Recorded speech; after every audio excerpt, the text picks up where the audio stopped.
एक बार की बात है, हिमालय की तराई में स्थित एक छोटे से गांव में रानी नाम की एक 10 साल की लड़की रहती थी। रानी एक जिज्ञासु और बहादुर बच्ची थी जिसे गांव के पुराने किस्से सुनना बहुत पसंद था। गांव के बुजुर्ग अक्सर उसे हवेली के बारे में कहानियां सुनाते थे, जो गांव के बाहरी इलाके में एक पहाड़ी पर खड़ा था। हवेली को गांव वाले भूत हवेली कहते थे, क्योंकि माना जाता था कि वहां एक आत्मा रहती थी। रानी को भूतों की कहानियाँ पसंद थी, लेकिन उन्हें इस बात का कोई डर नहीं था। वो अक्सर सोचती थी कि आत्मा कैसी दिखती होगी और वो हवेली में क्यों रहती होगी। एक दिन रानी ने फैसला किया कि वो खुद ही जाकर देखेगी। उसने अपने दोस्तों मीना और राजू को भी अपने साथ चलने के लिए राजी कर लिया। तीन दोस्त सूर्यास्त के समय हवेली की ओर चल पड़ी।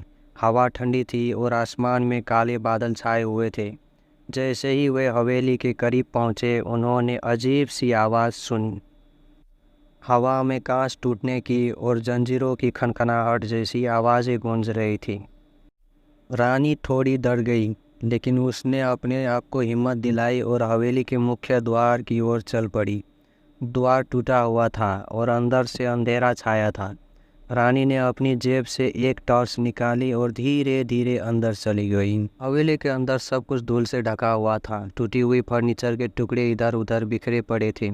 दीवारों पर मकड़ी के जाले जमे हुए थे। रानी और उसके दोस्त हवेली के कमरों में घूमते रहे, हर कोने जाकर ये पता लगाने की कोशिश कर रहे थे कि आत्मा कहाँ रहती है। अचानक रानी को एक कमरे में एक पुरानी डायरी मिली। उसने डायरी खोली और उसे पढ़ना शुरू किया। डायरी में एक छोटी लड़की की कहानी लिखी थी, जिसका नाम गौरी था। गौरी इसी हवेली में अपने माता पिता के साथ रहती थी। कुछ साल पहले उसके माता पिता एक दुर्घटना में मारे गए थे और गौरी अकेली रह गई थी। डायरी में लिखा था कि गौरी बहुत अकेली थी। एक रात उसे हवेली में एक रोशनी दिखाई दी। वो रोशनी का पीछा करते हुए एक कमरे में गई, जहाँ उसने एक चमकती हुई गेंद देखी। गेंद ने गौरी से बात की और उसे बताया कि ये एक जादुई गेंद है और ये उसकी इच्छाएं पूरी कर सकती है। गौरी ने गेंद से कई इच्छाएं की। उसने अपने माता पिता को वापस लाने की इच्छा की। गेंद ने उसकी सभी इच्छाएं पूरी कर दी। गौरी के माता पिता वापस आ गए, उसके कई दोस्त बन गए और वो बहुत खुश रहने लगी। लेकिन कुछ समय बाद गौरी को एहसास हुआ कि कुछ ठीक नहीं है। उसके माता पिता पहले जैसे नहीं थे। वे उसे पहचानते नहीं थे और उससे बात भी नहीं करते थे। उसके दोस्त भी अजीब व्यवहार करने लगे। गौरी को लगा कि वे सब असली नहीं है। एक रात गौरी ने जादुई गेंद से पूछा कि क्या हो रहा है। गेंद ने बताया कि उसने गौरी की इच्छाओं को पूरा करने के लिए उसकी माता पिता और दोस्तों की आत्माओं को कैद कर लिया है।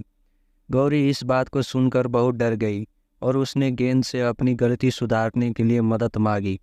गेंद ने उसे बताया कि इच्छाओं को वापस लाने का एक ही तरीका है, लेकिन इसके लिए उसे बहुत बहादुरी दिखानी होगी।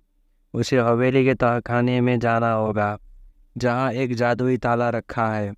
इस ताले को छूने से उसकी सारी इच्छाएं वापस ले ली जाएगी, लेकिन उसे ऐसा करते समय बहुत सावधान रहना होगा, क्योंकि तहखाने में एक बुरी आत्मा रहती है। रानी, मीना और राजू ने गौरी की डायरी पढ़ी और बहुत दुखी हुए। उन्होंने फैसला किया कि वे गौरी की मदद करेंगे।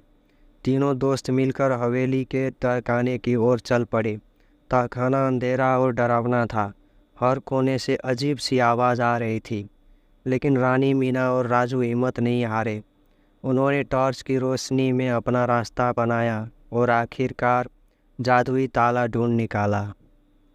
लेकिन तभी तहखाने की छाया से एक डरावनी आत्मा निकली।